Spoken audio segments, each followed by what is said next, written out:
Taylor Swift is perhaps the most known pop artist of the moment, and her influence on the music business goes well beyond awards, revenue, or sold-out venues.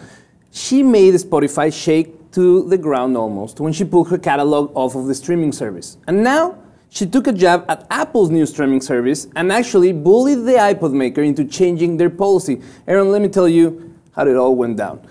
As originally planned, Apple was not planning on paying the artist money during the 3 months of the free trial that they were offering. But in exchange, they were offering a slightly higher than average payment, about 71 cents a dollar versus 70 cents that Spotify gives out. Taylor Swift didn't like it and took to Tumblr and wrote a post attacking the plan, announcing her latest album wouldn't be offered.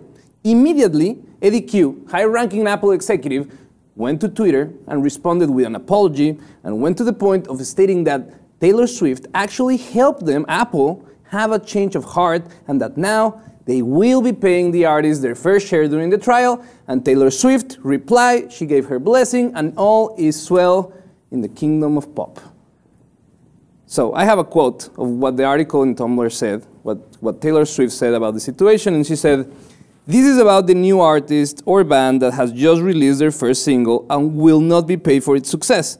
This is about the young songwriter who just got his first or her first cut and thought the royalties from that will come and get them out of debt." Pretty cool. It's cool to see that Taylor Swift is worried about other musicians, but there's more to the story. Absolutely. There's a lot more to the story than just this. For me, the first thing is, I've never seen Apple bow down to a single person. If Steve Jobs will be alive, I don't think this will ever happen. Absolutely. To be corrected in the public court of opinion by a pop star, I don't think that's something that we'll ever have seen on Steve Jobs' time. So it begs the question, is this all a marketing ploy? Where, because Taylor Swift dissing Spotify in the past, and now she comes and she steers the waters with the same story with Apple, but she forgives them, they agree to change, which is something that at the bottom line of Apple will never be affected by this, any of this. But now they're back on the news cycle after a pretty ill-timed announcement of the service, and then 3 weeks without the service being available, they need to be back on the cycle. So I think that, you know, although it's cool from Taylor Swift to stand up and say everybody needs to get paid, it might be just more than, you know, than that. It might be self-service. Yes, absolutely. I mean, it does feel like a complicated way that Apple could rile up some interest in their company, and also with debuting the new streaming platform, it's very important that all eyes are on it. So any negative publicity could damage it. But in looking at this even further, the way things were kind of swept up nicely about this disagreement between Taylor and the folks over at Apple does lead one to think about, was this really what it seemed from the get-go? I know, for instance, you know, Taylor Swift is a huge star. I mean, her marketability is crazy. 1989, not a bad album. And so not to have that album on your streaming platform when you debut could, it could be a major hit for the streaming platform. So it's good that Apple did reconcile, quote unquote, with Taylor Swift, but you do have to investigate further, because why couldn't Taylor Swift make up with Spotify so easily?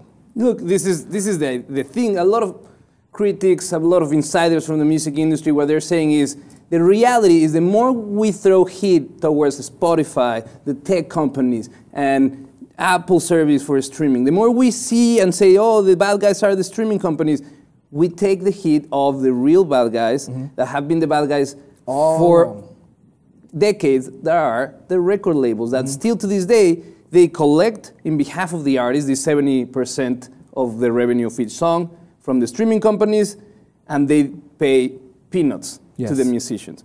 So, And it's actually forcing them to go on the road, tour more, have more speaking engagements, have more public appearances. And so it's very important that we also, if Taylor Swift wants to be critical of the music industry and also these streaming platforms that are coming to the forefront now in 2015, well, why is she being hesitant to, to be critical of her own record label that, has to make a deal with such, streaming platforms in order to, keep their music going? Well, maybe I tell you why.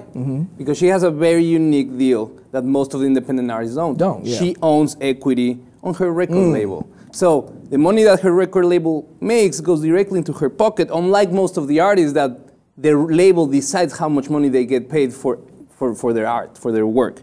Funny thing though, with all this, buzz on the media, there's a photographer, Jason Sheldon, that came out and did the same thing. He came out with a blog post saying, well, Taylor Swift, that's cool that you're trying to save the world of music, but let me tell you what you're doing to the photography world, because he disclaimed that every photographer needs to sign a contract authorization form with Taylor Swift Camp, where they agree to only be able to sell the photos that they take on any given engagement to one single outlet. And if by any chance that outlet drops the story, they are not allowed to sell that photograph to anyone else. Mm-hmm. If that's not enough, Taylor Swift company, though, they do retain rights to market or use these photographs in whatever way they like. He's saying, you're doing exactly the same that you're telling Apple and Spotify not to do. You are profiting and benefiting from artistic, creative work, mm-hmm. and not paying its worth. Absolutely. Like, for me, this strikes me as sort of disingenuous from Taylor Swift, because on one end she's championing those independent artists who are burgeoning and finally making a breakthrough in their careers, and they're saying, what about those guys? What about the small people? But Taylor Swift, you're Taylor Swift. You're a global phenomenon, so you can't come out here and ask us to think about the small people when you're in turn turning right around and maybe perpetuating the same cycle of oppression that is being done to other individuals with freelance photographers who live and eat off of every photo session they have, especially a photo session with Taylor Swift. So it just really strikes me as being very disingenuous from Taylor Swift. Well, we want to know, how do you feel? Do you feel that this is legit from Taylor Swift and she's really, really concerned about the future of the music industry, or this is just self-service and she just wants to keep being the queen of pop? Let us know how you feel, and please subscribe to the Lip TV 2.